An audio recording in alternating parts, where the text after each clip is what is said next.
when I was a shorty growing up, I had lived with some family members, and it was a married couple in the household, leading the household, and I saw that was my first experience with a married couple, and they were very vocal about what their roles was in the house. There's a lot of arguing going on. They were vocal about their expenses and who was paying what. As a kid, I knew who paid what because it was talked about. Not to kids, but in front of kids. You know what I'm saying? It was contention around paying certain bills and things like that. So it seemed like pretty much a 50-50 conversation. I saw somebody leave a pay stub out before. That shit said like $1,200. Most money I ever seen. I thought we was up. Yeah. You know what I'm saying? Like, and but in that household, there wasn't a lot of respect for the man of the house. You know what I'm saying? There was arguing a lot of, the wife would raise her voice at him. He would, he'd get emotional, argue with her sometimes, but a lot of times he'd just leave to calm down. He wouldn't like really argue back and forth too much, but he'd have some emotional reactions in a situation. And that's what I saw. When I got older, I was fortunate enough to live with another married couple as well and see a completely different dynamic. And I saw a guy who, going back to that first married couple as well, the man worked in a factory and the woman worked at like a desk job, like some type of security, clerical type security thing. Type shit. Right?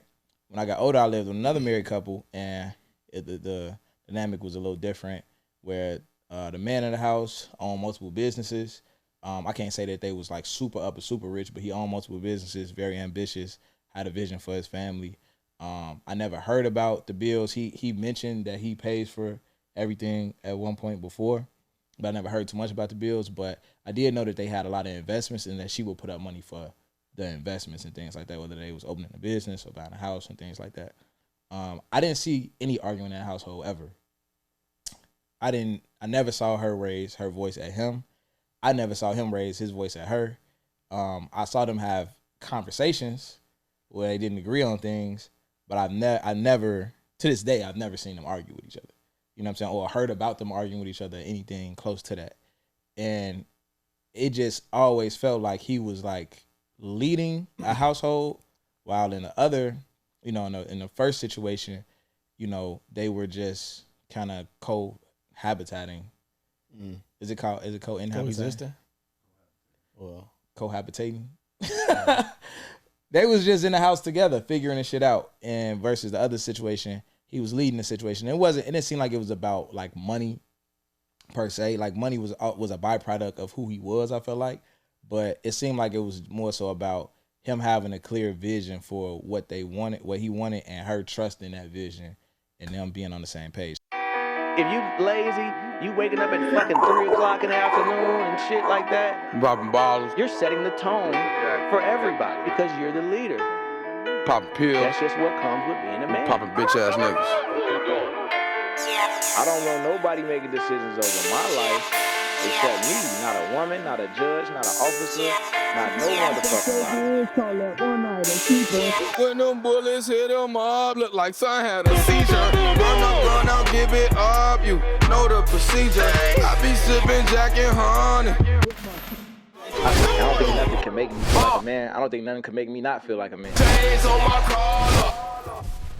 You can't take the benefits of being a man without the responsibilities. Give you niggas halos on God in the king. Okay, so today we're gonna talk about leadership, some leadership skills that we feel are important or essential to be a good leader.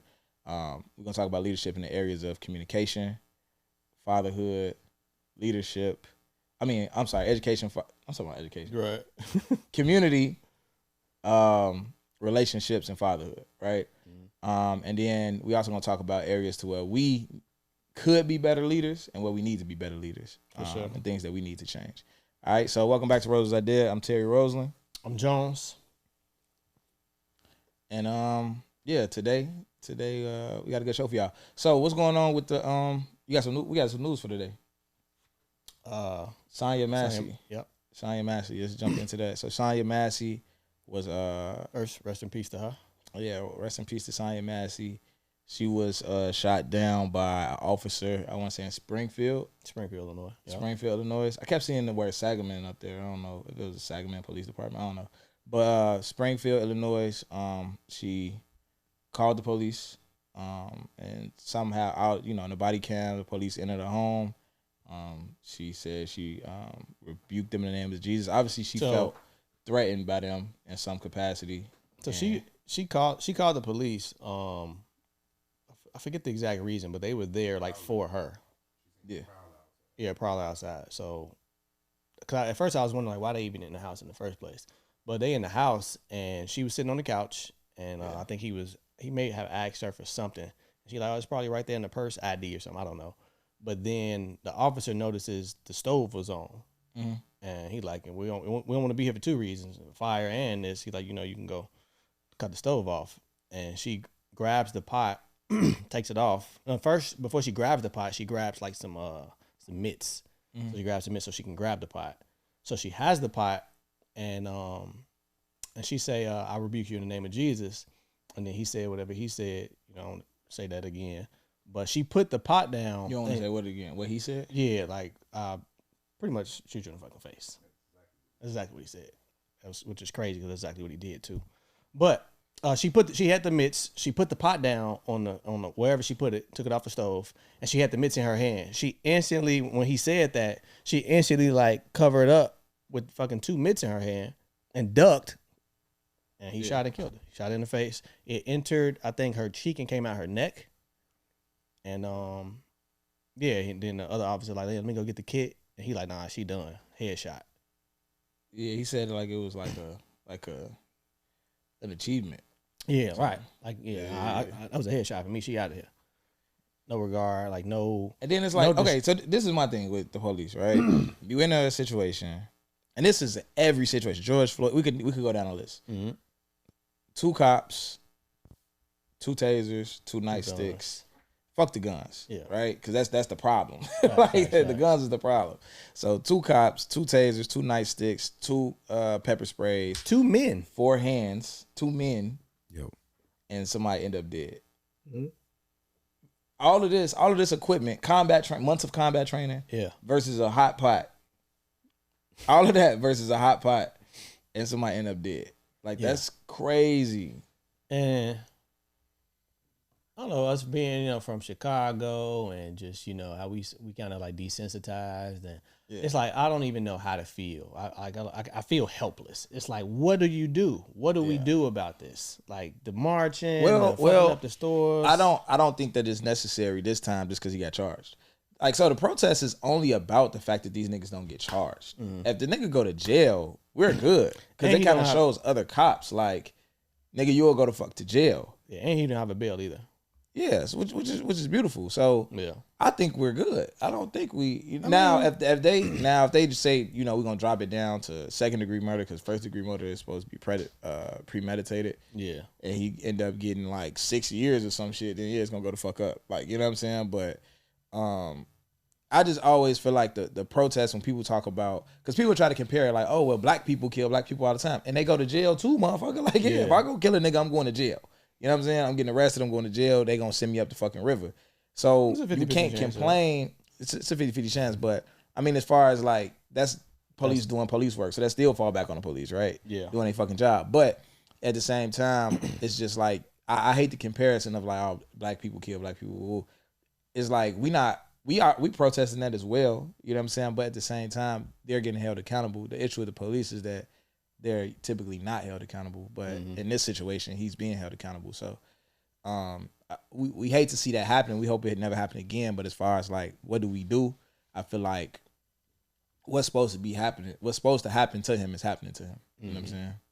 Yeah, I just still got that like, yeah, he's going to jail. Yeah, she gone.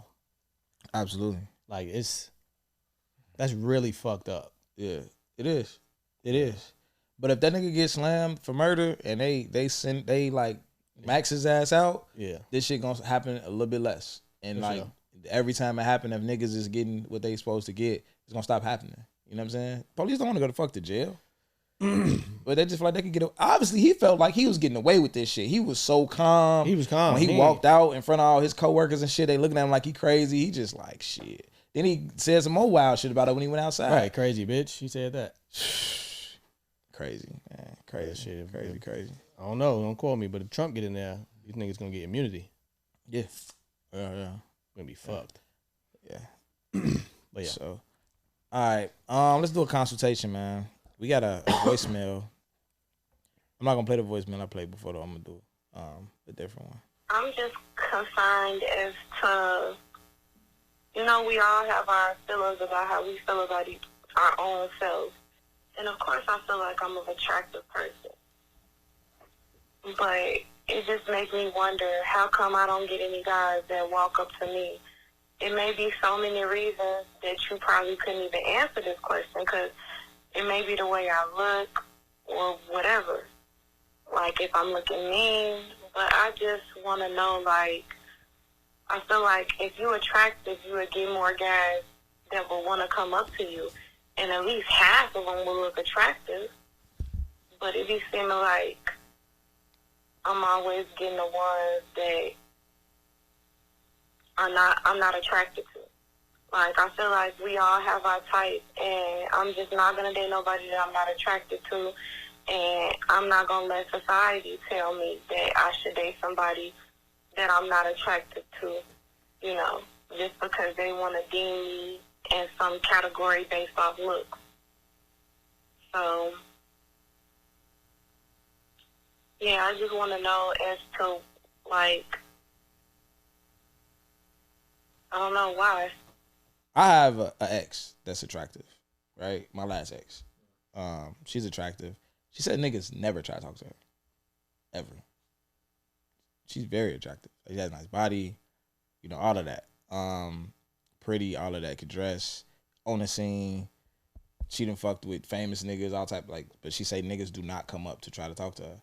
And she say, that she look intimidating to niggas. When I first saw her, I felt like she had a big aura. You know what I'm saying? We met in college, but she still had a big aura. I was for the shit, obviously, but I could see how a nigga, because the first time I saw her, I didn't shoot. I was like, damn, what the fuck is that? And then the next time I was drunk and I shot. You know what I'm saying? So sometimes it's not about how you look. Sometimes you could be very attractive and people just still don't approach you. I don't know. I haven't seen the person that's speaking. If it seemed like in some of this message, it seemed like she was kind of alluding to that people might not find her as attractive. No, I didn't get that. You didn't get that? Okay, you go ahead then. I did. Where are you? Dating got to be strategic. We to the age where it ain't as simple no more. And do you like me? Yes or no type shit. Like, you got to position yourself to be approached, and you have to make sure that you're approachable. Like, where are you hanging out at? Like, what is the caliber of men that you're around that you feel like they're not talking to you? And also, your aura. It's women that they just have like a strong energy, and sometimes it's masculine energy. Like, you could be walking around looking mean as hell, and like a good guy, like he don't want to approach you. Like, it's not welcoming. It's not like, a soft place to come to. I feel like if I see a woman and she's attractive, but I see like a barrier that you have up, that's not an incentive to me to go break down that barrier. There's other attractive women here without that barrier. You know what I'm saying? Mm-hmm. So again, we don't know how you look. We don't, we haven't seen you, but I would just say, and this is me assuming, just be more. I don't want to say feminine. I don't know. We don't have much information, but based off of what I did tell you, put yourself in a position, or position yourself to where it's the type of guys that you are looking to be sought after by, be around that. Them, I don't know where you hanging out at. Yeah. I also feel like is you could do things like, age. Age plays a role as well.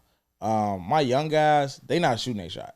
That's true. Like, younger guys, and I'm talking about in that early 20s. 25 and younger. They not really shooting their shots like that. Like, they more so see you somewhere and somehow magical way they figuring out your Instagram, your Snapchat, figuring out your Snapchat, and they DMing you talking about I just saw you. Yeah. So I don't know what that's just some young nigga shit. I don't know if you in that age group to where niggas is moving like that or not, but that might have something to do with it. Other than that, man, like he say, they old saying you gotta pose to be chose, man. You gotta give a nigga some eye contact, send a nigga some choosing signals.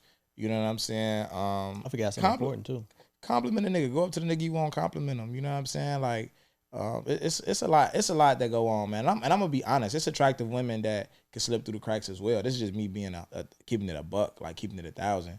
I go places, and there's some women who they are attractive, but I don't notice them until something happens that makes me notice them. Like whether they start a conversation with me or whether I might be standing near. I'm at a picnic the other day. I'm standing by the waters, and a chick come get some water, and I just look like, damn, she raw as hell, but she been standing right here this whole time. I just didn't notice her. Yeah, you know what I'm saying? So, cause she not like eye catching, oh my god, attractive, but she's nice though. Yeah. Like, you know what I'm saying? And once I really look at her, I'm like, damn, she decent. Like, let me, you know what I'm saying? Like, I kind of was overlooking that a little bit. So. It's some women that's attractive that slip through the cracks. You know what I'm saying? I don't want to put numbers on women and do all this ranking shit like she's a 10 and all that extra shit. But it's you know, it's people who are like medium attractive.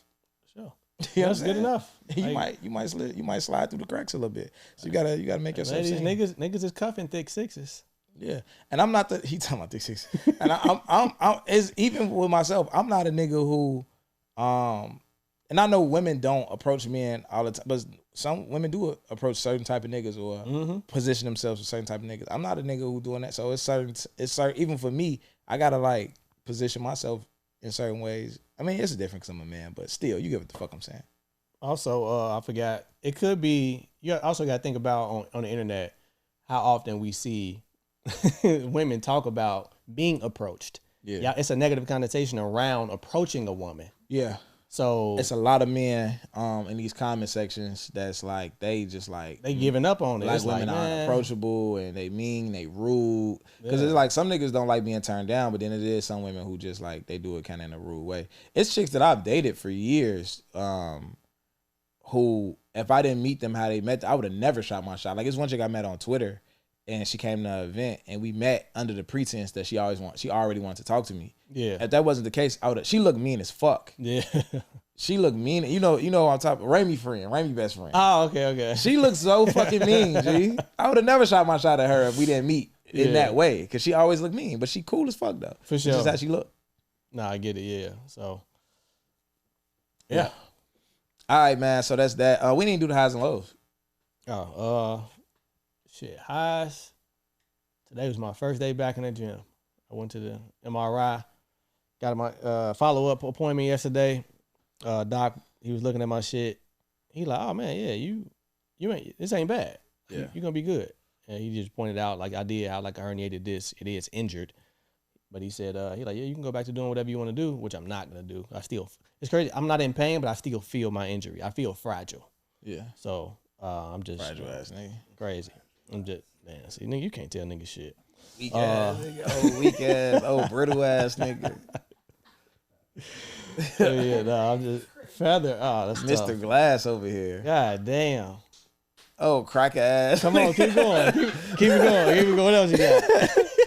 All right, go on, man. But nah, so I spent half my session stretching and shit. I'm gonna build it back up. But I'll fuck around and be done like lifting crazy heavy weight. G, ain't gonna nigga, I've been telling you. Bro, I was at the gym the other day, bro. I'm at the gym the other day. It's all these weightlifters in the gym. It's a weightlift club in the back, right? Yeah. I'm in the front boxing and shit, right? He's like, he finna get some shit off. It's a weightlift club in the back. I walked through, like there was some weird shit going on with the music, whatever, cool. I walked through.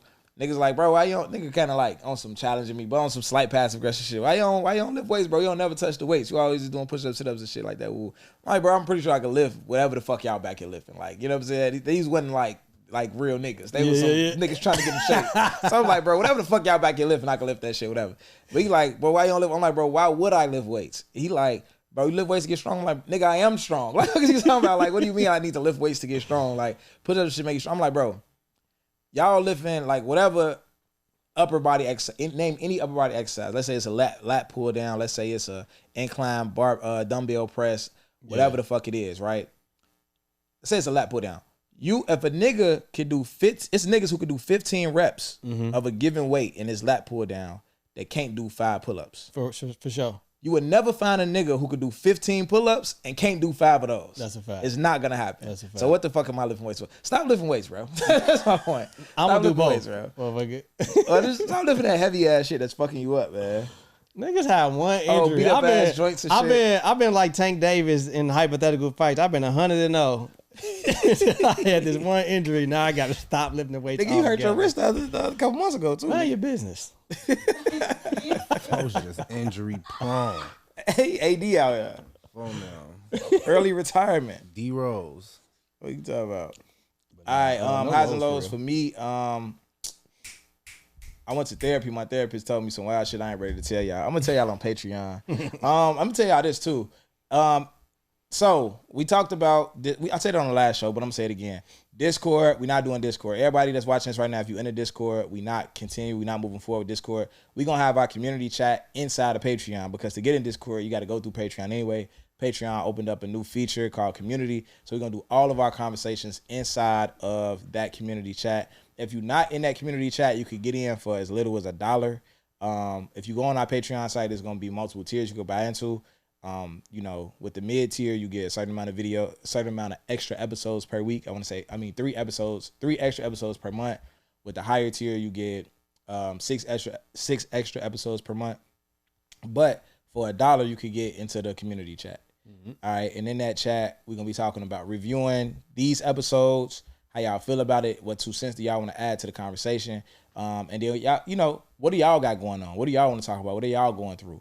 You know what I'm saying? Like, let's talk about it as a community and not just, y'all listening to me and Jones rap and shit like that. So that's a big thing. But as y'all listening to the pod, what you should do, how your notes, I'm pretty sure when we talking, y'all be wanting to insert and like join the conversation type shit.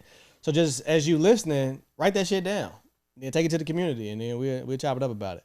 Absolutely. Another thing this week that happened with me, and it branched off our last episode. We was talking about protection or not in the last episode, right? Protection? Yeah. What, nigga try to whip your ass? Fuck no. We was talking about protecting women in the last episode. So one thing I realized is that if a lot of times if a man is protecting a woman properly, she won't even know that she's being protected. Mm-hmm. You know what I'm saying? So me and Bae went out. Okay. Right? First of all, chill out. Okay. So we went out. No, fuck that. This nigga said Bae. We went out to a lounge. Right? We went out to a lounge, downtown Chicago. We walked through the door. They don't pat us down. So of course my first mind state is, even though we downtown Chicago, somebody could have a gun in here. You know what I'm saying? Somebody could have a weapon. They didn't pat nobody down coming through the door. Cool. As we moved through the party, must have been in South Loop. But go ahead. West Loop. So as we moved through the venue, it's packed, right? And she kind of gets tired of walking through the crowd, and she stops in the middle and like, hey, let's just kick it. Let's just vibe right here in the middle. I'm like, nah, we gonna keep going to the back, right? Because in my mind, I'm like, if something do go down in here, I don't want to be in the middle of a crowd while people are trying to get out and trample each other, right? So we're gonna go all the way to the back. We're gonna get up against a wall, so we kind of more in a secure space against a wall versus in the middle of a crowd of people. Also, we right by the door that leads to that back room, which will lead to an exit. You know what I'm saying? And it's next to the DJ booth. So when we get to the back, we you know what I'm saying, we got our little spot on the wall. We kicking it. You know what I'm saying? I'm keeping her right there while I go get drinks, shit like that. And we vibing out. If some go down in this bitch, we're going to be the first ones out the door. We cool, right? I'm not telling her none of this. Yeah. She just having a ball. She just kicking it, right? Because if I tell her this, now she worried about what could happen, and now she's not having fun. She going to create hella scenarios. So it's women that could be in situations all the time to where they're being protected by a nigga, and they have no clue about what's going the fuck on at all, because he just doing what he do and letting her do what she do. And I think that, again, protection could be an undervalued quality, because it's some women who the man around them has made their lives so safe that they don't feel danger to feel protected. They don't feel danger anyway. You know what I'm saying? Yeah. So good point. That shit happened. So that was another high. But moving on from highs and lows, let's get into this topic, man. Leadership. For sure. Leadership. What do you want to start on? You want to start on the community? The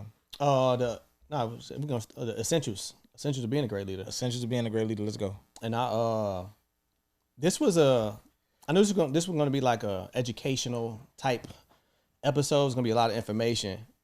So I'm like, let me write some of this shit down. I want to get it right.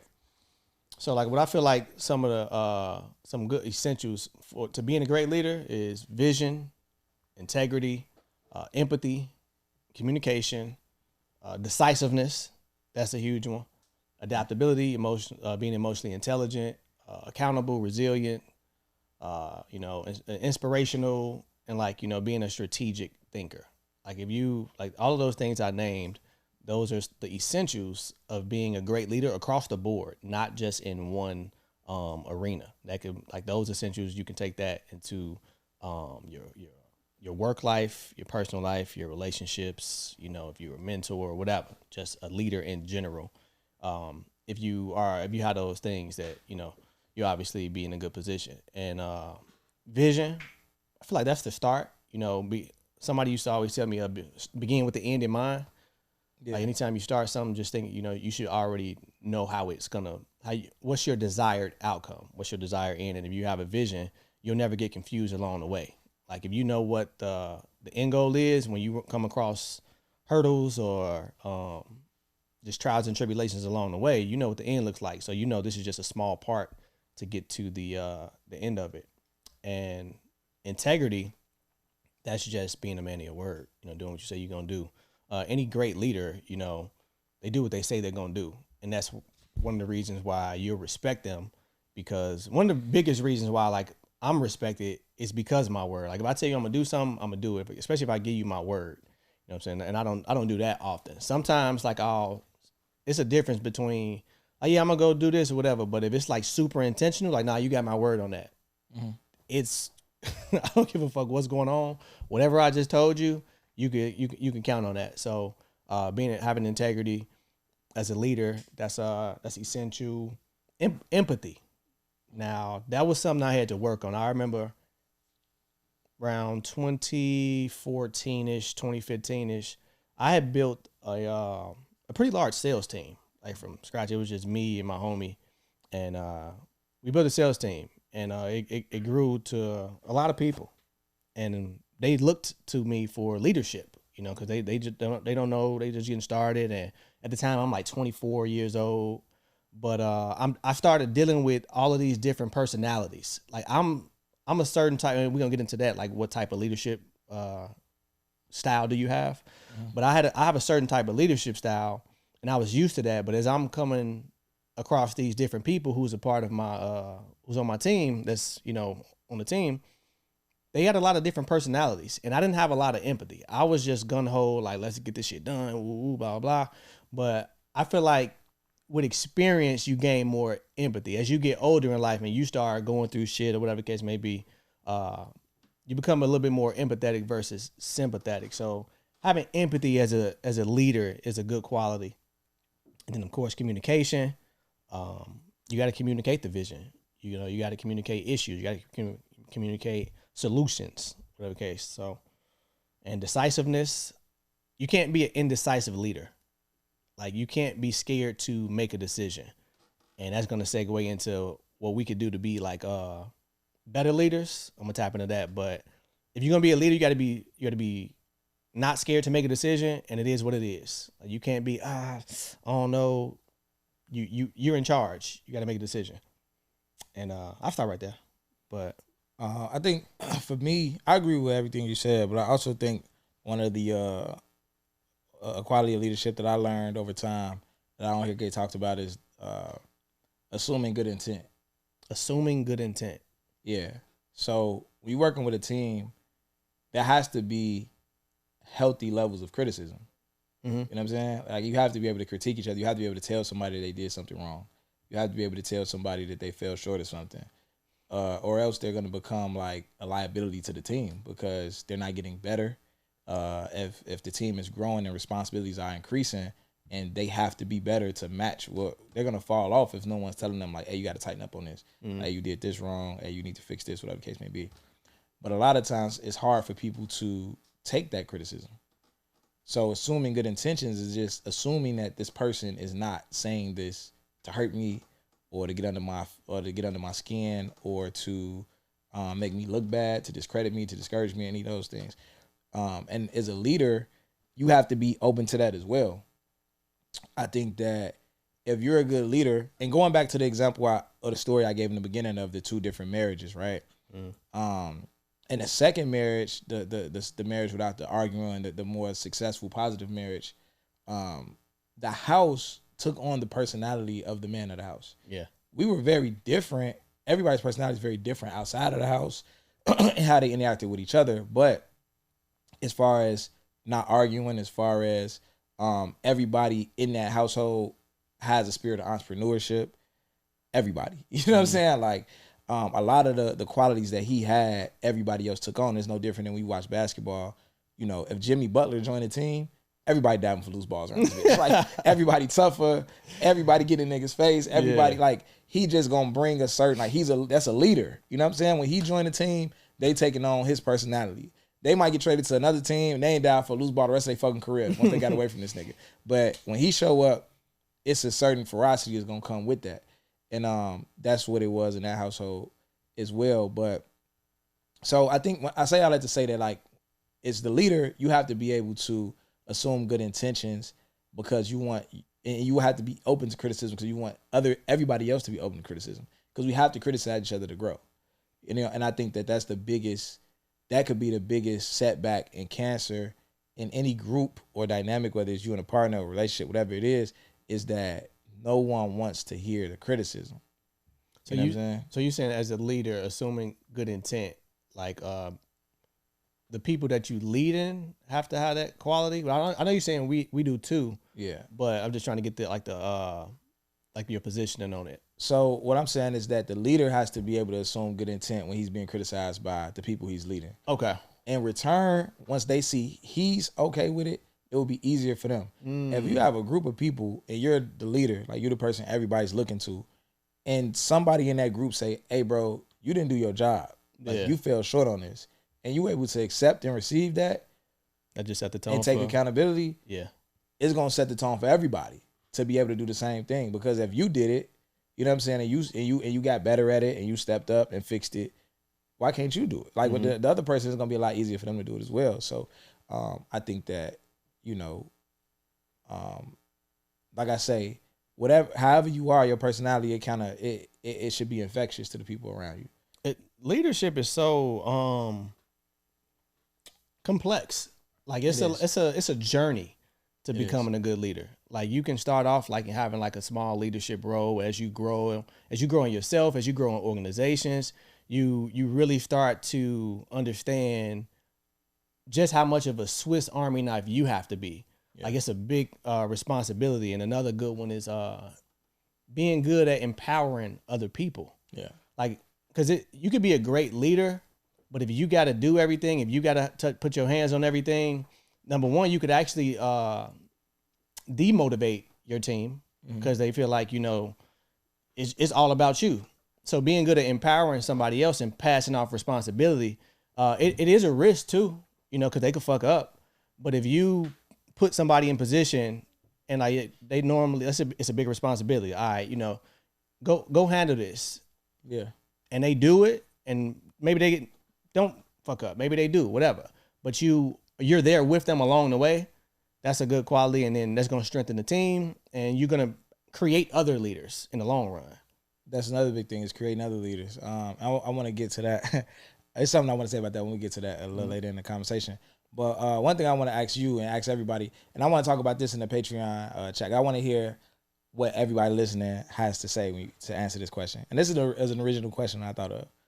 Would you rather be the champion that no one knows about or no one remembers, or the legend that fell short of victory? The legend that fell short of victory. The champion that nobody knows about. The champion that nobody remembers. Right? Or the legend that fell short of victory. Nobody remembers.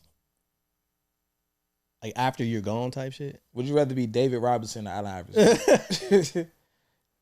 Niggas don't talk about David Robinson ever. That's a fact. Right?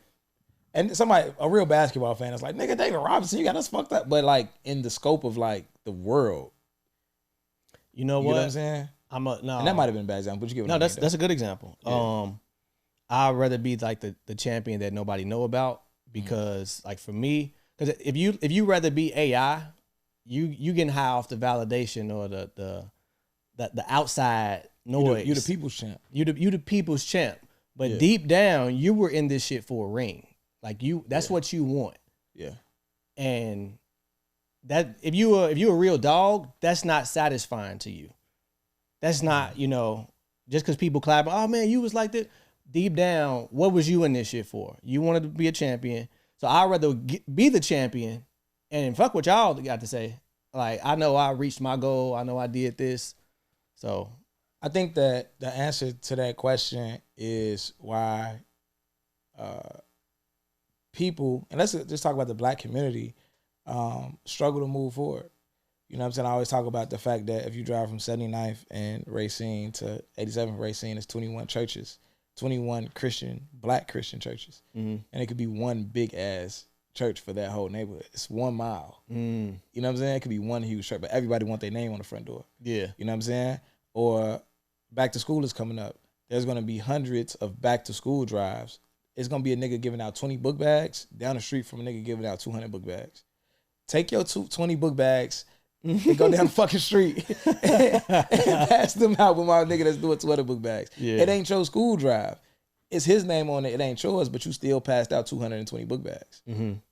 So most people would rather pass out 20 book bags and had a name on the flyer than pass out 220 book bags and nobody knew that you was there. It's a great analogy. You get what I'm saying? And that's why we can't move forward as people, because it's like everybody need their name on the front door. That's a great analogy. It's crazy. So talking about leadership though, right? Talking about leadership, we could just jump to kind of leadership in the community. Okay. What was the actual question I had for that? What are some of the ways that what are some of the gaps in leadership in the community that you see based on the essentials of being a great leader that we just talked about? Looking at where we are, we could talk about Chicago. We could talk every hood kind of the same. It's differences and shit like that, but every hood kind of the same as far as Black America is concerned. What's some of the gaps in leaderships that you see in leadership In the community, in the Black community? that there is no leadership And why you say that? because the whole too many Indians, not enough. Too many chiefs, not enough Indians type of thing. That whole mentality of, because you think about it, when people say, when visitors come to Chicago, like ain't no one person say you good here. Like there's no leader. It's every man for theyself. Yeah. Or whatnot. So the lack of leadership, because nobody respect. Everybody want to be, him. That's a gap. I think that because of social media, we might never have another Black leader. I think that we What you could mean go, all together? yeah, like ever. Damn. That's hard to say. But Martin Luther King, Fred Hampton, Bobby Seale, Huey P. Newton, Marcus Garvey, Malcolm X, they would have never been able to be leaders today. Because niggas would have knew Martin Luther King was cheating on his wife. I'm like, nigga, this you? They would have went from Malcolm X to Detroit Red old Twitter when he was fucking white girls and be like, oh, nigga, this you? And now the whole world laughing at you. Now the whole world don't take you serious. Now you lost your credibility. Like we do Dr. Umar. You know what I'm saying? Like we do everybody who step up to do anything. We go deep into their past, and Black people, not white people. Yeah. It's not white people tearing down the leaders. We tearing down our own leaders. Anybody who step up and say something positive, let us go find something that this nigga did. Yeah. To discredit him. Let us go find some misstep that he made. Let us go find some project that he started and didn't complete and point at that every time he speaks. Well, every time Dr. Umar. How true he say, no matter how true the thing that he just said was. But what about that school, nigga? What about that school? What happened to the money? I mean, and people don't even know, just business-wise, like if you're an entrepreneur, it's crazy ins and outs to starting something, a brick and mortar, anything. It's so many moving parts, so much money you don't know about. Like no shade, I have a job, but like you just work a job. You don't know everything it takes to build something from scratch. You don't know the hurdles. You don't know the permits. You don't know the money, the board. You got to get votes for this. It's so much that go into it. And in your brain is, oh nigga, what happened to that school? That shit it take a long time to pull some moves off. And it might not, nigga. Even if you ever tried to flip a house, let's say all your homies put up $5,000, you run out of money. You're fucked, bro. Yeah. Like you can run out of money. Like, you know what I'm saying? It could not be enough. And you ever see a house, like a dope house, get like it's built and everything, and it just like, damn, what happened? Like, what the fuck going on? They still got the whole shit built. Yeah, they still got the little plaster board up across the shit, and it's just like, damn, what the fuck happened with that? Ran out of money. You ran out of money, and everybody involved is gonna say you scammed them. Right. If I get 5 niggas to put up some bread and build a house from the ground up, and the money run out, and the house is half built and it's sitting right there, every nigga is gonna be like, he scammed me. Yeah. You know what I'm saying? So, Dr. Umar has addressed what went on with his school before. People keep asking the question like he haven't addressed it. Now, whether he addressed it, whether it's the truth or not, I don't fucking know. Like, I don't know. I have no clue. I see people defending him online about the school. I see people going against him, whatever the case may be. I don't give a fuck. I know that a lot of shit that he say is beneficial to the black community. I know that a lot of shit that he say about psychology and black kids being pre-diagnosed, like, getting bad diagnosis for ADHD and autism, shit like that. I know a lot of that shit is true, and there's good research behind that. I know he has good intentions for our community. I don't give a fuck what happened to the school, to be honest. Like, you know what I'm saying? Like, I don't give a fuck what his past was. I care, like, is what this nigga saying in this moment true and beneficial for us, or is it not? But with social media, there are more, like, the whether you want to say the cool kids or the ambitious kids or the righteous or whatever, they've always been outnumbered by the opposite. Mm-hmm. There's always going to be more wrongdoers than righteous people, right? But the righteous people were so unique that they would always stand out. But now, because of social media and comment sections, they're very outnumbered. You know what I'm saying? Like, whatever you want to have, whatever you want to say, whether it's anybody doing something positive, whatever the case may be, they're out with this incel shit, right? You could say some beautiful shit that benefits black family, black marriage, whatever the case may be. There are so many fucking incels. Yeah. You get what I'm saying? Like, so many niggas who just against that shit that they could just swarm your shit and make it just, and it'll have you questioning yourself, like, what the fuck is going on? So, I think that social media comment sections and all of that is probably like some of the worst shit that could have happened for us. No. One thing that black people have an issue with is they don't know how to eat the meat and throw away the bone. Yeah. Like, take what you need, leave what you don't. I take that. I use that especially when I'm meeting people, networking with people, when I'm around people who's teaching me something or trying to show me something. I use that same analogy. Like, we can sit up here and have a conversation and you telling me about some shit for 15 minutes. Yeah. Right? And for 10 minutes, nigga, I know everything you talking about. Like, I don't need that. But I'm not finna, I know that already, or I'm not gonna interrupt or whatever. But in that 5 minutes, I learned something. Oh, okay. That's valuable. Cool. Yeah. All right. Ignore the rest. So if we can get better at that and stop paying attention to the messenger, you paying attention to the messenger is you finna throw away the whole fucking chicken bone. Yeah. Because you can't separate the two. That's real. That's really the key to it. Cause like I say, bro, like the shit, all them businesses Marcus Garvey had, all them newspapers, and he had not a cruise line, but he had like the Star Line, like these boats, that was importing back and forth from America and shit like that. And you don't think it's one person who had something to say bad about to say about him business wise? Imagine that nigga had an Instagram account. You know what I'm saying? Like you put that shit in 2024. This nigga got an Instagram account. Man, that nigga can't take one nigga. Oh, he ain't shit, man. We ain't fucking with him. He ain't shit. That one chick that pop out against Martin Luther King and say, oh, that nigga, I was just fucking with that nigga. Woo. Selena Powell would have got Martin Luther King, guys. Is that her name? Selena Powell. Yeah, you fucking out. Right. So same thing with Malcolm X. Motherfucker, he was permanent as hell and all this shit. So it's just like, I don't know, it's just looking ugly for us when it comes to leadership, man. But moving on from leadership though. Fatherhood. Let's go fatherhood before we go relationships. What's some of the keys to leadership in the role of a father? I would have to say leading by example. The best way you can lead is to be what you're talking about. Like, your child have to see you doing what you telling them to do. They got to see you living what you preaching. You know, and one thing I like about, you know, everybody that my son is around, and you know, just our whole ecosystem. Everybody, as I'm trying to teach and install certain qualities in Trey, the people in his village, they all have the same story about me. Like, yeah, like when, let's just say he lied about something, like, or like he quit something, or it's always, oh, your daddy don't do this, your daddy don't do, and it's the same thing I tell him, but he's hearing it from different things. It's like, okay, you know, it's more validation. I'm seeing this, and I'm getting the reassurance, or the not reassurance, the, I don't know, confirmation. You can, man, that's leading by dope. Example, huh? But leading by example. Yeah, and setting that standard for somebody to live up to. I just had, like, you know, I'm in a fraternity, and one of the young guys who trying to get in called me, and he was asking me, you know, they always tell the story about how I got a 4.0 3 semesters straight to be able to get in. I had like a 2 point whatever the fuck GPA. I didn't give a fuck about it. It was like C's get degrees. I'm graduating. I don't give a fuck. Ain't nobody asked my GPA yet as far as jobs. You know what I'm saying? But to get in, I had to get a 4.0, and that's the only reason I started getting straight in school. So I got a 4.0 3 semesters straight. And they talk about that a lot. So the guy called me. He was like, yeah, you know, I heard, you know, when you was in college, you got a 4.0 3 semesters straight. Like, what motivated you to do that? I was like, I really wanted to get in this shit. But the nigga who told me I had to do it wasn't a nigga that was smoking, drinking, and getting C's himself.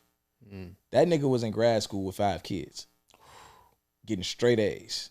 You know what I'm saying? He had in grad school, 5 kids. He a teacher's assistant, well, graduate assistant. He's doing all this work in the community. He got all these events. He had church every Sunday. It's like, God damn, how the fuck? Shout out to that nigga. When the fuck do you even got time for school? So it's like, if this nigga got 5 kids and is getting straight A's, and a wife and a house, you know what I'm saying? He had a house, a wife, and 5 kids. He's a year older than me. Damn. Like, this nigga wasn't 40. Right. This nigga's a year older than me with a wife, a house, 5 kids. One of the main figures in church. He went to pastor at church, but you know how them church niggas be. You know what I'm saying? Like you, like an usher, like you. Like he a deacon or some shit. You know, he had all this shit going on, and he getting straight A's. So it just, like, to your point, it just set. It was a standard to set. Cause it's like, damn, if he could do all that, I could do some of that. Like, you know what I'm saying? You had an example. You got an example, yeah. So, you know, but tying that back to fatherhood, man, I think a big thing of fatherhood is, you know, guidance and consequences, man. Yeah. Guidance and consequences. Setting your kid up for success is very important. And then if you're not giving them the consequences for when they fall short, you're doing them a disservice. And it's the consequences ain't got to be beating their ass, none of that. It might be taking something. I don't like using workouts as a punishment because I don't want you to look at working out as a negative thing, or have a bad relationship with exercise. But it might be taking something away, taking some privileges and things like that. But always setting them up for success and giving them consequences on the back end. I think that's 2 of the most important things in leadership when it comes to fatherhood. What you said, they do what you. They do what they see and not what you say. Yeah. You know what I'm saying? So if you telling them that they need to stop playing the game and go read a book, and then you're playing the game, they're not gonna want to read the book. But if they see you constantly reading books, you ain't even gotta tell them. Like, they gonna look and be like, damn. And they gonna want to do it. You also gotta realize, like, with kids, man, and I got caught up in this too. We're planting seeds. Yeah. Like, you gotta do these good habits around your shorties. And it may not show up like you until they're on their own, until they older, whatever. Like the whole book reading thing. Like, you know, you steady reading, your kids see you reading, and you like, damn, why this nigga won't start reading? Why she won't start reading or whatever? That's a seed that was planted. Yeah. When she gets older, they log all of this shit. They definitely remember how their parents was, discipline, all that, how they showed up. Some of the things that we talking about and want to see them do right now as children may not show up until they adults. Yeah, and that's fine, but they can't. But keep in mind, they can't be what they can't see. Absolutely. So, and then the consequences thing. Single mothers. I want to tell y'all this. Like, so what you doing to your child subconsciously, you know, and it fucked me up too. Like, when I want to, like, let's just say I ain't seen my son in a week, and he finna come with me because it's summertime. Y'all know I've been having a ball. But let's say he come back. But I get a report from his mom. I ain't seen him in a week. I get a report from his mom that he was acting up in summer camp or whatever. He did this, did that. as much as I want to take him out and we want to do this, do that, I got to lock in and put a consequence in place for what he did. Because if I don't do that, I'm subconsciously telling him that you can be rewarded for wrongdoing. Absolutely. To add to that, I give a tip to the single moms. I think that's important. We really talking to men on the show, but I give a tip to the single moms. Because men usually wouldn't do that. We gonna stand on the consequences, but you know. For sure. I'll say this: if you're a single mom, I know that shit hard. I know that, you know, it's not easy being a single parent in general. One thing that I think that you have to do, if you have a son that's older than 10 years old, stop waking him up. Like, make him wake up on his own. Mm-hmm. If you got a son that's 16 years old and he got a job, you waking this nigga up for work, you're crazy. Like, you're tripping. Like, you know what I'm saying? You waking this nigga up so he go to his job, it's crazy. I think that, for one, again, set your kid up for success, right? And this formula, I think, will work for most things. But even before going into that, think about the reason why. Like, if you have a son that's 18 years old finna graduate high school and you still waking him up every day to go to school, think about what's gonna happen when he go to college. The most failed class in college across the nation is whatever classes that people pick at 8 a.m. Uh-huh. The 8 a.m. class is the most failed class in college because people are used to having mom wake them up every morning. They get to college, no one's there to wake you up. You're not getting to class on time. You fell in the class. The teacher don't give a fuck, right? Now, if you have a kid, for one, set them up for success. Get them an alarm clock so it's no excuses. Cell phones die. You know what I'm saying? You get them an alarm clock with batteries.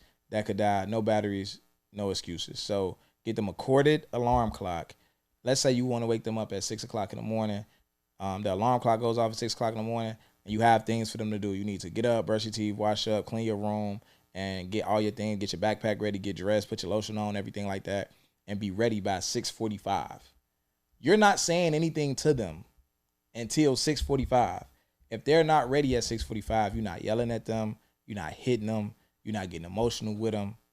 You're giving them a consequence saying that now when you come home today, it's no phone, it's no video game, it's no this, it's no that. Now, another thing that's important is that you need to let them know what the consequences is before you do any of this. And that's important because they're going to be able to take more accountability if they know ahead of time what their consequences are. It's no different than if you get up to go to work in the morning and you 16 minutes late for work.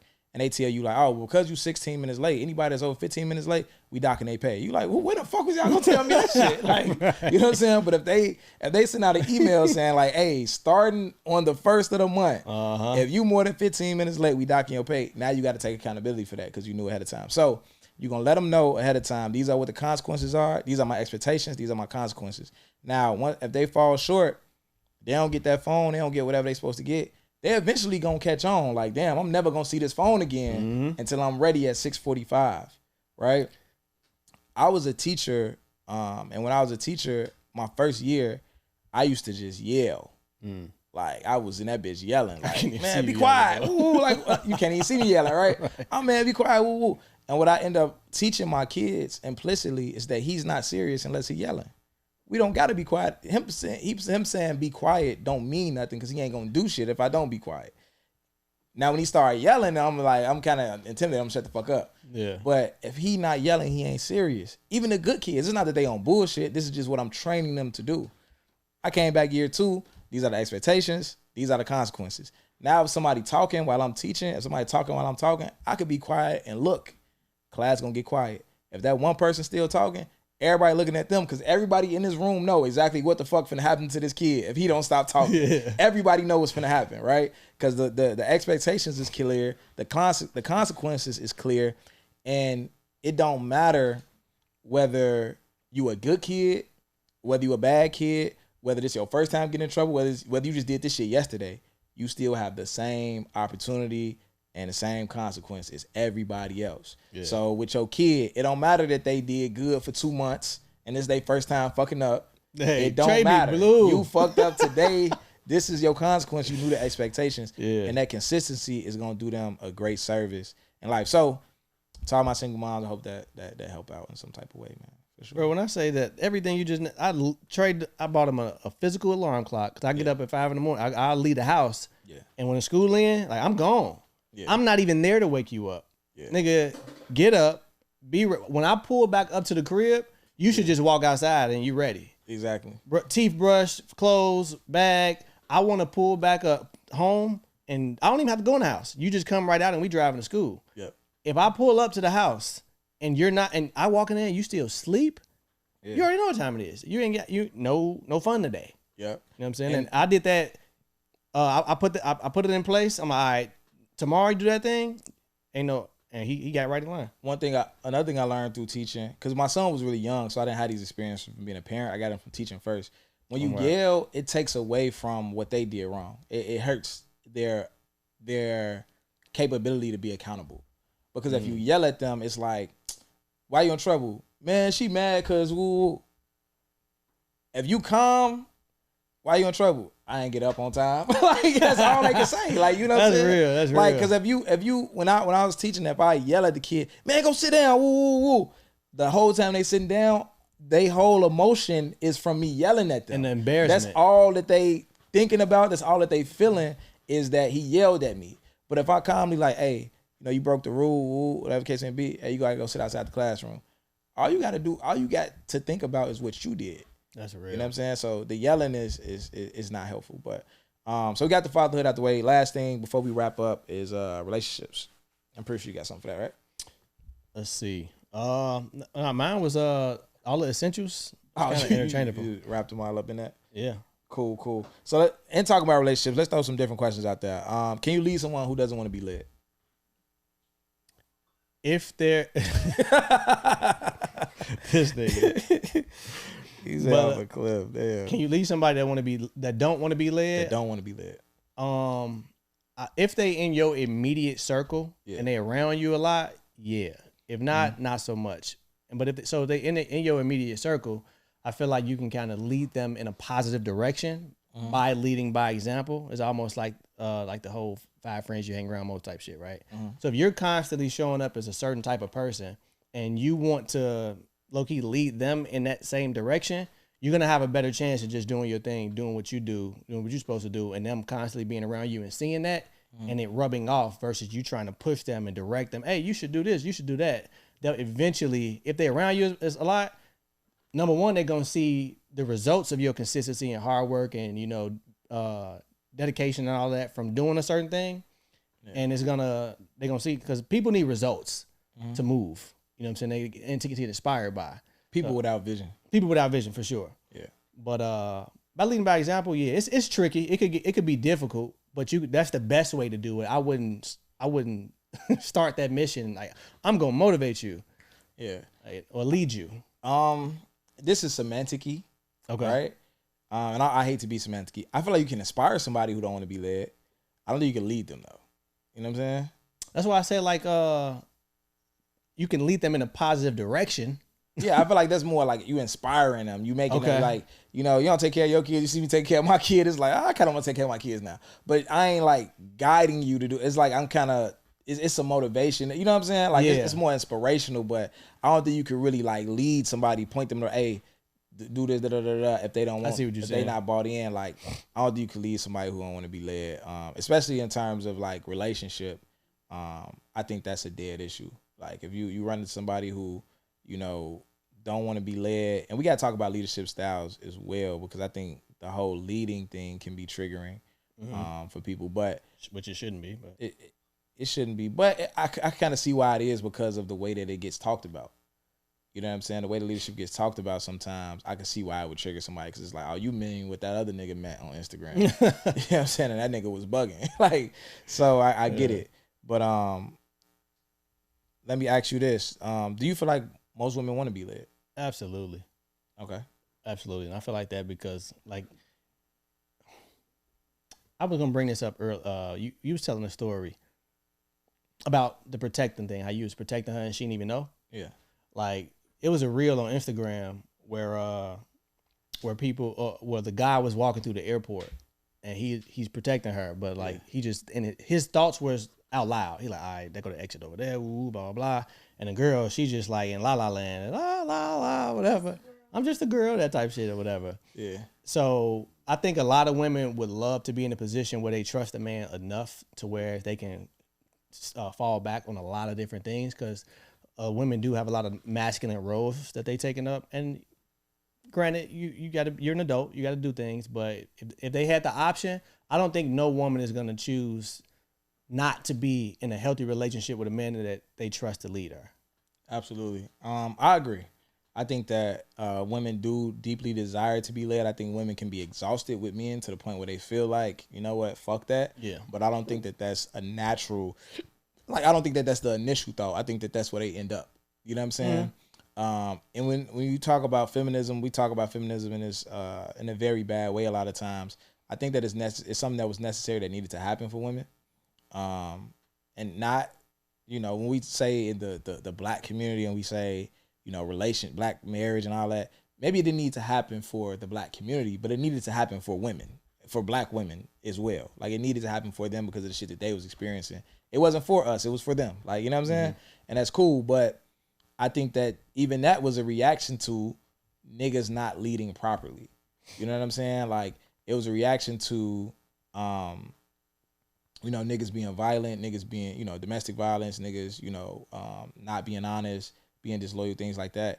And women saying like, hey, we need to break away from this to be able to kind of lead ourselves because it's not, you know what I'm saying? Like, this style of leadership that we experiencing is hurtful. You know what I'm saying?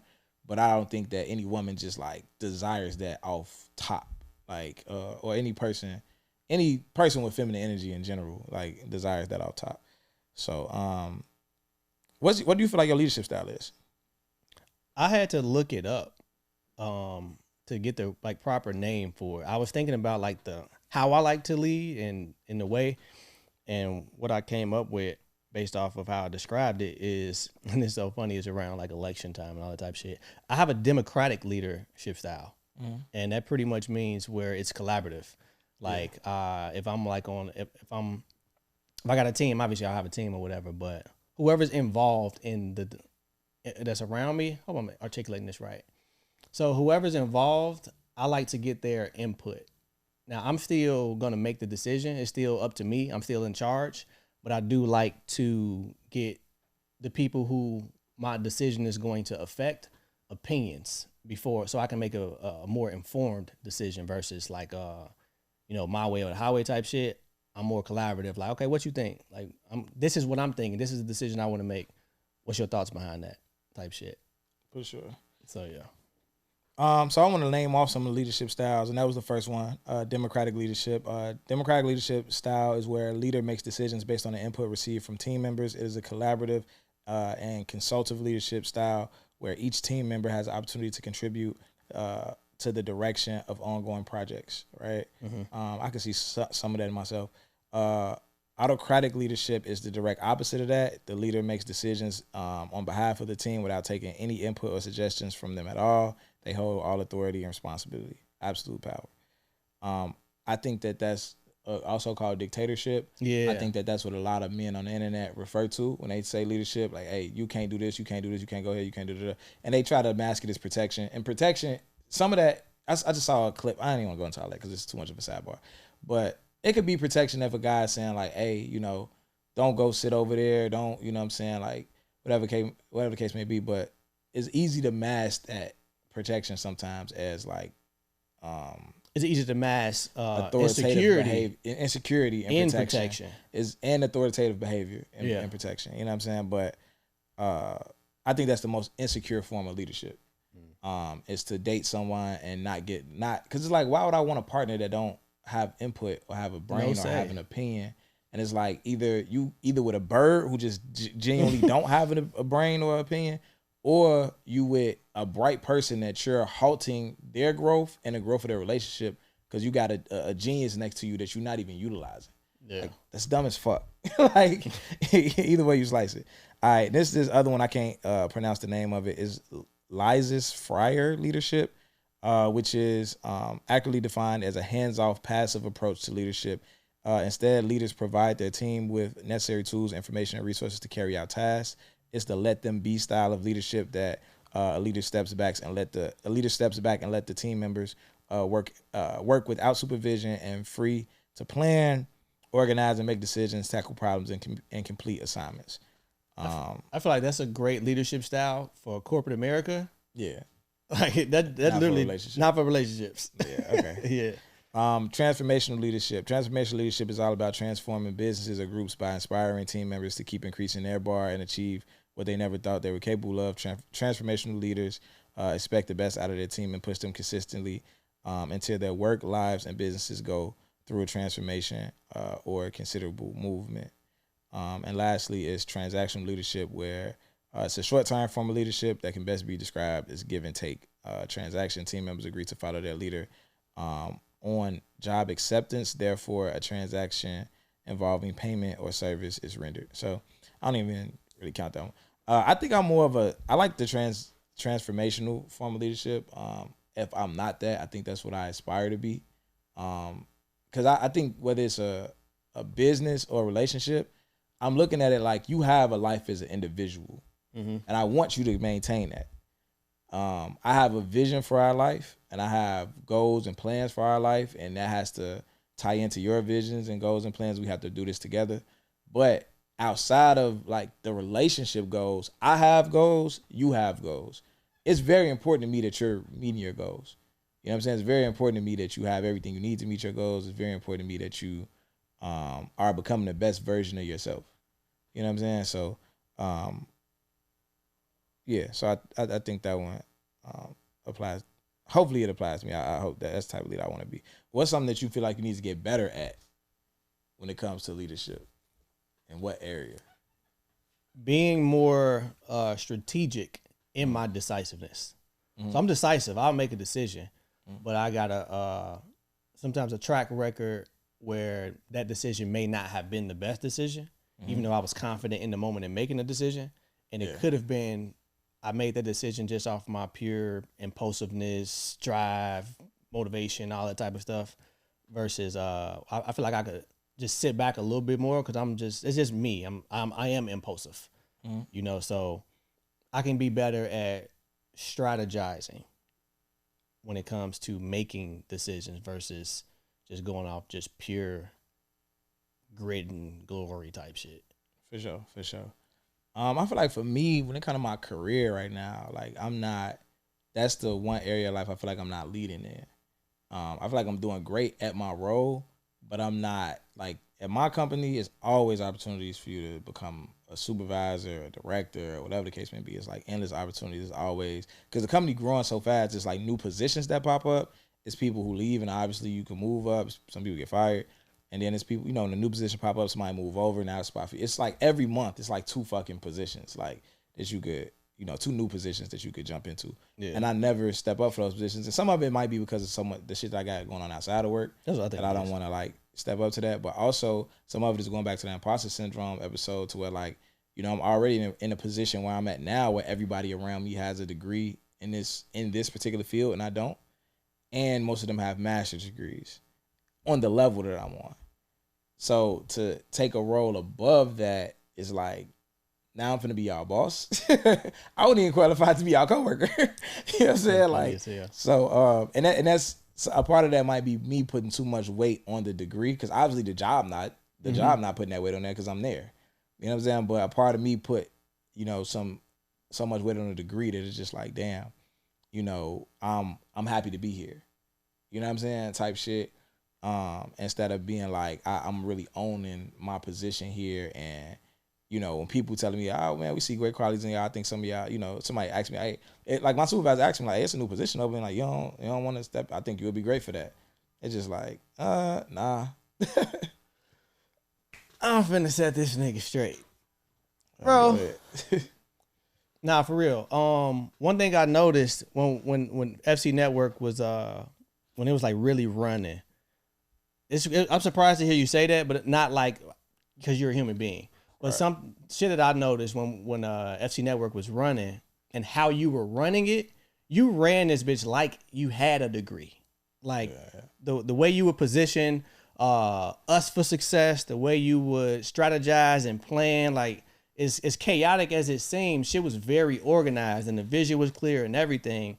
So as far as you moving up in like a leadership role at your job, nigga, I feel like you would fit right in. Like literally just take the same practices maybe you may not look at it because this was like your baby, and you know this was like something you were super passionate about that you were building, but the skills and the tools that you were building it with, you could just transfer that shit over into whatever you're doing and be successful in it. I feel like for sure a role over there, you would crush that shit. for sure. The other thing I like about my job too, though, when it comes to leadership, and it's a little bit of a tangent, the company just officially opened as a company 5 years ago. I think they made $12 million last year. All right, it's a black-owned company. The guy who owns the company is my frat brother. He may be 2 years older than me. You know what I'm saying? I like that. Even when FC Network was running the way it was running, I was able to be Michael Jordan here and be fucking like John Paxton over there, because I get to see him be Michael Jordan and take some of that and bring it back over here. You know what I'm saying? For sure. And I feel like maybe I got too comfortable in that role of just like sitting back watching other people lead in that community. Yeah. You know what I'm saying? Because in every other aspect of life, I don't have no problem leading. But in that community, I kind of just like to sit back. I think I that was one of my favorite things about my job. Is like, damn, this is a small up and coming business just like FC Network. I don't have any pressure to make decisions here. I get to watch this nigga in real, like the CEO was like right there. It wasn't like in most big companies, the CEO, is you don't know the CEO. You know what I'm saying? Right. I work with this nigga every day. I could call him right now. Like, you know what I'm saying? Like, so I get to really watch him hands on build something while I'm also building something in my own life. And maybe I got too comfortable in that. You know what I'm saying? But that's that on that, man. I think we hit all the points. Did we hit all the points? Yeah. Leadership style, the women want to be led. Okay, before you hit us with AMP, before we get out of here, I want to give a shout out to your best friend. Is it Ari? Oh, Erica, nigga. Erica? Her name Ari on. I know. Well, yeah. Shout out to Erica. She had on her story that she had her son selling like Gatorade or something. Yeah, Gatorade and waters at the run clubs and shit. And she said, building confidence. I like that a lot. That was dope as fuck. So shout out to her for doing that. That's big. Mm-hmm. Being able to walk up and talk to people. That's a huge at that young age skill. Like, and that's something so small you can have a kid do. Like, get out here and sell these waters. And actually sell these waters though. Yeah. Like, he brought back, a handful of cash. Yeah. So I think that was big. So shout out to her. I want to also say shout out to Cam from Philly, from Wholesome Black Girls podcast. Okay. I follow her on Threads. I follow on Threads and Instagram, but I follow on Threads, and she's a young person who's very bright, very intelligent, very outspoken. And I think right now she's very brave because she's like learning in public. And like she's she already knows a ton of shit, right? I follow on Threads. She be talking shit like cash. She talking about so much shit, going deep into so many things. And I think I remember when I was like around that same age, like 21 to 24, and I was I was a fucking black revolutionary at the time, and I was like kind of like learning in public as well, meaning that I was learning things and kind of putting it out there to the world and standing on it. You know what I'm saying? And some of it I feel differently about now. Some of it is still, it just is what the fuck it is. It's just the truth. And I think I just really admire how outspoken she is about everything. I just think she dope as fuck. I think she's super dope. And yeah, I just think it's a powerful thing to learn in public, and I think that like as I'm watching her like talk about different things, it's making me even realize more and more that like true understanding is learning how different truths interact with each other. Different truths. Different things that are true. Okay. How they interact with each other, right? Because we all have beliefs, you know what I'm saying? We all have, philosophies about life and things like that. And each person's human experience is true. Like, this is a true experience. This person went through this, right? Or this person is this. Like, this exists. And then someone else might have an opposite existence or whatever the case may be. And, like, I think true understanding of the world is, and I'm starting to realize that by, like, looking at her and the things that she talked about, is that, like, we have to study how these truths interact with each other, because they're both, like, one truth can't, like, disprove the other one. Like, both of these things are true. It's just that they interact with each other in a very unique way, and it could be combative, or it could flow together. We could make it do whatever we want it to do. at different times. But I just enjoy following her on Threads. It's dope. That's what's up. Yeah, but that's all I got. All right, for A&P, I think one of the biggest ways that you can test your discipline as a man, one of the biggest ways is to remain faithful in your relationship, especially like now with hella temptation out here. And I get it, fellas. The temptations is they tempting. I see what's out here, but I feel like that's one of the biggest tests because you fighting your flesh, which is one of the hardest fights you got to fight, and you just want to maintain your integrity that whatever you set out for your relationship. And I just want to be one of them niggas that I think it's a flex to say cheating was never part of the trials and tribulations in my relationship. Like that was never a part of the ups and downs or whatnot. And so just fight the temptation, scroll past the booty videos, booty pictures, change up your explore page, remove temptation, but just keep your word to yourself too and to the person, because you don't want to go through that. I know Terry went through this, but you don't want to go through that whole you cheat on your woman and now you in this phase of rebuilding trust, rebuilding things to make them feel normal again. That's a traumatic. It may be traumatic for her. It probably is, but that's not a good process to go through, and it just fucks everything up. So just do a quick assessment of risk versus reward when you're out here, when you get tempted, and just make a better decision. And if you haven't cheated on your woman, keep that. That's a flex. You know what I'm saying, to be able to say that nowadays. So yeah, that's all I got. For sure. And before we get up out of here, man, I asked you the question: would you rather be a champion that no one remembers or a legend that fell short of victory? I didn't answer that question. I'm gonna answer that question in the Patreon chat. And yeah, that's it, man. Like we always say, man, whatever you chasing in life, make sure you chase it full throttle with your foot on the gas. Never be scared to shoot your shot. Shoot your shot at that business. Shoot your shot at that girl. Shoot your shot at that new job, that higher position, that promotion. I need to take my own advice, right? Don't hesitate, man. Shoot. God in the king.